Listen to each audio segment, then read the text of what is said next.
कुरुक्षेत्र का युद्ध चल रहा था। पितामह भीष्म ने एक दिन युद्धभूमि में प्रतिज्ञा की, कल मैं पांडवों का संहार कर दूंगा। यह सुनकर पांडव चिंतित हो उठे। पांडवों का मन भय और निराशा से भर गया। तभी श्री कृष्ण ने उन्हें धैर्य दिलाया। वे बोले, पांडवों, मत घबराओ। पितामह भीष्म महायोद्धा अवश्य हैं, परंतु वे धर्मात्मा भी हैं।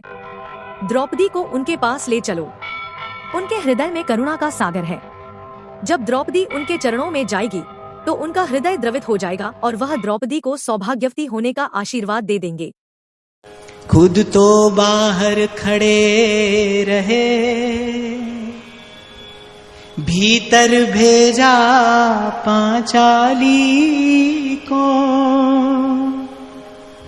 यतिवर बाबा के चरणों में जाकर अपना मस्तक रख दो। और श्री कृष्ण जानते हैं इस समय भीष्म पितामह क्या करते होंगे। अर्धरात्रि की बेला में बाबा की लगी समाधि थी। मन हरि चरणों में रमता था, कहीं कोई न आधी व्याधि थी। बाबा ने देखा चरणों में झुकती कोई सधवा नारी है। सधवापन को है दर्शाती,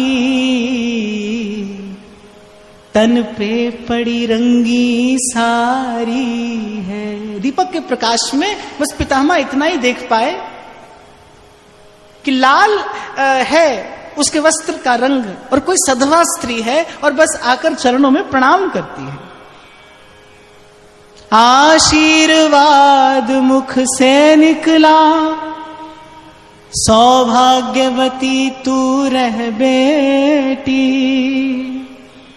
मेहंदी का सुरंग ये हाथों से तेरे कभी नहीं छूटे बेटी। श्री ठाकुर जी के चरणों का वो प्रगाढ़ ध्यान और उसी समाधि की स्थिति में पितामह ने कह दिया, सौभाग्यवती तू रह बेटी। मैं वर देता हूं हे पुत्री, सिंदूर से मांग न खाली हो। सौभाग्य तुम्हारा अटल रहे, तू पुत्र कुमारों वाली हो।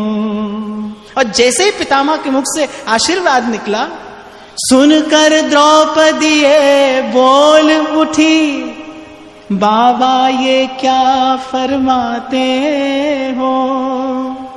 अब कह बैठे हो तो और कहो, तुम सत्यव्रती कहलाते हो। द्रौपदी ने कहा, ये क्या कह दिया पितामह आपने। अब आपने इतना कह दिया है तो अब आपको कुछ और भी कहना होगा।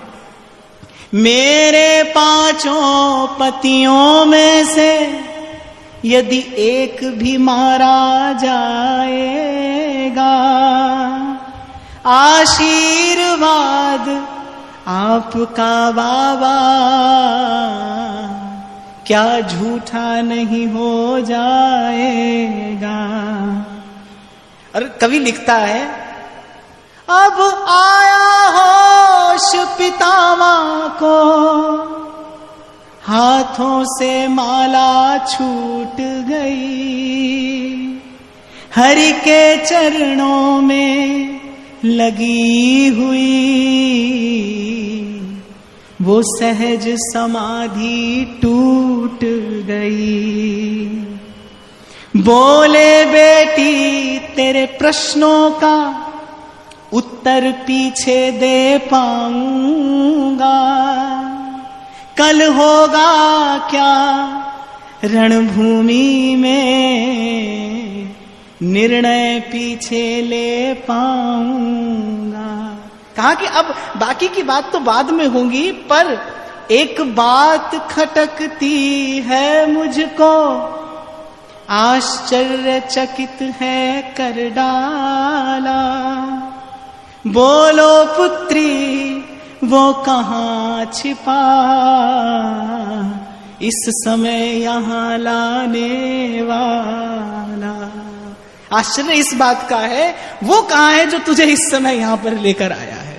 कहते हैं पितामह के नेत्र सजल हो गए, और भक्त का अधिकार होता है भगवान पर, और द्रौपदी से कहने लगे, बूढ़ा होने को आया है पर अब तक गई नहीं चोरी, नित नई नीतियां रचता है, तेरी चोरी मेरी चोरी। आगे बढ़कर जब देखा तो ड्योढ़ी का रंग निराला था, पीतांबर का घूंघट ओढ़े वहां खड़ा बांसुरी वाला था। कहते हैं द्रौपदी का जूता था पीतांबर के कोने में। द्रौपदी ये साम्राज्य के पादुका है, कोई भी पहचान लेगा। कहते हैं द्रौपदी का जूता था पीतांबर के कोने में, वहां लगे कन्हैया हंसने में, और यहां लगे पितामह रोने में। चरणों से जाकर लिपट गए, छलिया छलने को आया है। पितामह कहने लगे, प्रभु आपकी इस झांकी पर क्या न्योछावर करूं। चरणों से जाकर लिपट गए, छलिया छलने को आया है। भक्तों के कारण देखो तो दासी का भेष बनाया है।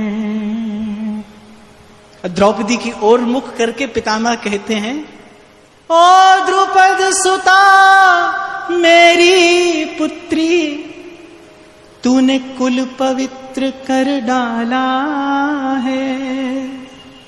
पहरा देता है जो तेरा, वो जगत रचाने जाओ बेटी निश्चिंत रहो, अब निश्चय विजय तुम्हारी है। पितामह ने कहा, द्रौपदी तुझे चिंता की आवश्यकता क्या है। जाओ बेटी निश्चिंत रहो, अब निश्चय विजय तुम्हारी है। पतियों का बाल क्यों बांका हो, जब रक्षक कृष्ण मुरारी है। जब रक्षक कृष्ण मुरारी